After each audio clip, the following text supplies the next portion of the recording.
Likuiditas. Rasio likuiditas merupakan perbandingan aktiva lancar dengan kewajiban lancar.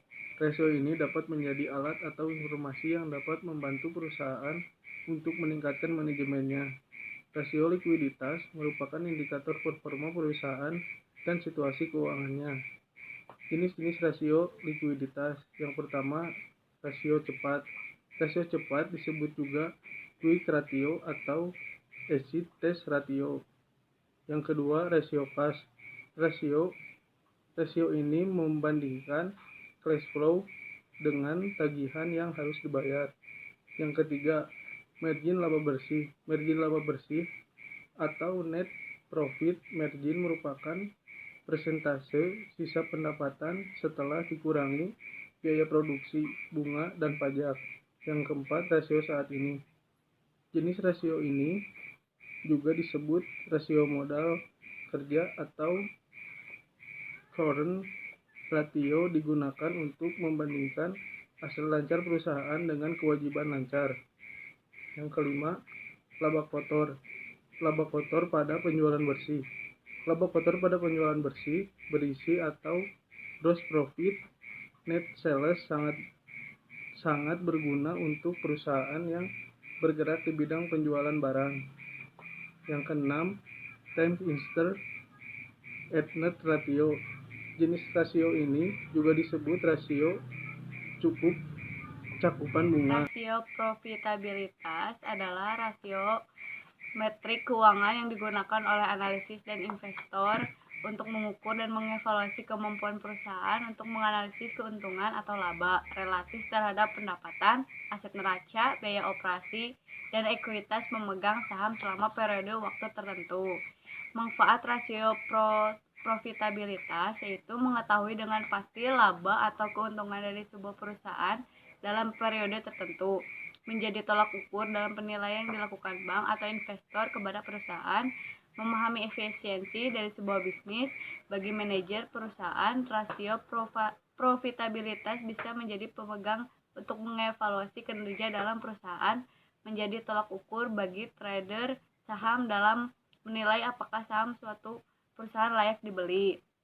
Jenis-jenis rasio profitabilitas yaitu rasio margin, memiliki kemampuan perusahaan untuk mengubah penjualan menjadi keuntungan pada berbagai tingkat pengukuran. Yang kedua, rasio pengembalian. Rasio pengembalian mewakili kemampuan perusahaan untuk menghasilkan pengembalian kepada pemegang saham atau stakeholder. Yang ketiga, ada rumus gross profit margin atau margin laba kotor.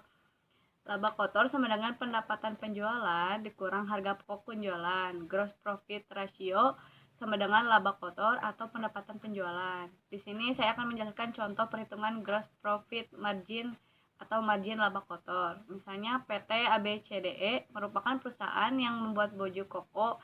Total penjualan baju seragam pada tahun 2019 adalah sebesar 400 juta, sedangkan harga pokok penjualan atau HPP adalah sebesar 150 juta. Berapakah gross profit margin atau margin laba kotornya?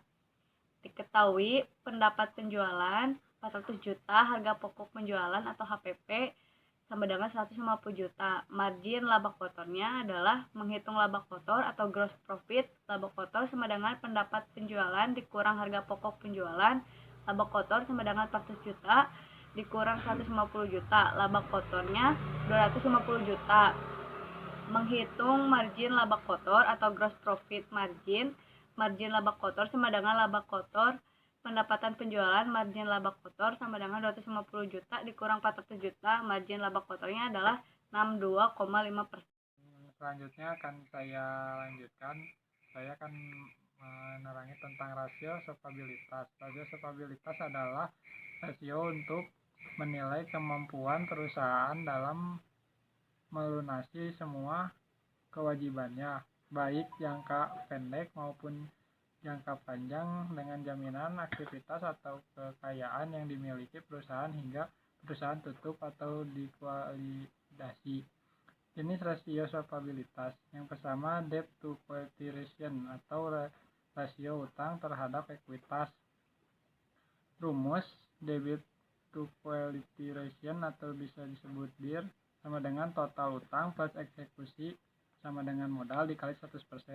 Rasio ini memaparkan posisi yang relatif antara ekuitas dan utang yang dipakai untuk membiayai aset perusahaan. 2. Debit ratio atau rasio ulang. Rumusnya adalah rasio utang sama dengan total utang atau total aset dikali 100%. Debit ratio atau rasio utang menilai beberapa besar perusahaan berpatokan pada utang untuk membiayai asetnya. Yang ketiga adalah times interest rate ratio. Rumusnya adalah times interest rate ratio sama dengan adalah laba sebelum pajak dan bunga atau beban bunga dikali 100%. Rasio ini disebut juga insured conversion ratio yang mengukur kemampuan perusahaan untuk melunasi beban bunga dan masa yang akan datang. Manfaat dari solvabilitas. Ada beberapa manfaat perusahaan memakai rasio solvabilitas. Yang pertama, untuk menganalisis posisi perusahaan jika tidak dari kewajiban utangnya, untuk mengetahui sejauh mana perusahaan mampu memenuhi utang-utang beserta bunganya. Dan kedua adalah untuk meninjau keseimbangan nilai aktiva atau aset terhadap modal perusahaan. Yang ketiga adalah mengetahui beberapa banyak aset perusahaan yang dikosongkan oleh utang. Yang keempat adalah menganalisis pengaruh utang terhadap pengelola aset. Dilanjutkan oleh saya, rasio aktivitas. Rasio aktivitas digunakan untuk mengetahui efisiensi organisasi dalam memanfaatkannya asetnya untuk menghasilkan kas dan pendapatan. Manfaat menggunakan rasio aktivitas pada bisnis. Rasio aktivitas memiliki beberapa manfaat bagi bisnis, diantaranya membantu membandingkan perkembangan bisnis di lini operasi yang sama, identifikasi masalah yang dapat dilakukan dengan menggunakan rasio yang benar, dan membuat Anda melakukan koreksi yang diperlukan dalam menjalankan bisnis yang dilakukan. Jenis rasio aktivitas dan rumusnya. Rasio perputaran total aset turnover. Rasio ini mengukur aktivitas aset dan kemampuan perusahaan menghasilkan penjualan melalui asetnya. Total aset turnover. Penjualan bersih dibagi total aset rata-rata.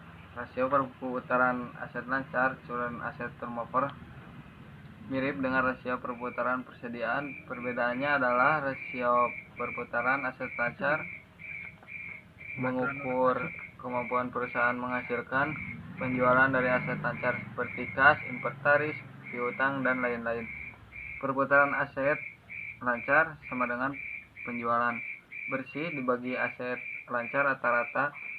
Rasio perputaran modal kerja working capital turnover. Rasio perputaran modal kerja yang juga dihitung untuk melakukan analisis likuiditas dan memiliki rumus sebagai berikut. Penjualan menjadi modal kerja. Penjualan dibagi modal kerja rata-rata. Rasio perputaran piutang account receivable turnover. Untuk mengukur beberapa kali piutang dapat diubah oleh perusahaan menjadi uang tunai. Kita harus menghitung rasio perputaran piutang. Rasio yang menunjukkan likuiditas piutang dapat dihitung sebagai berikut. Perputaran piutang usaha sama dengan penjualan bersih dibagi rata-rata piutang bersih. Sekian dari saya. Assalamualaikum warahmatullahi wabarakatuh.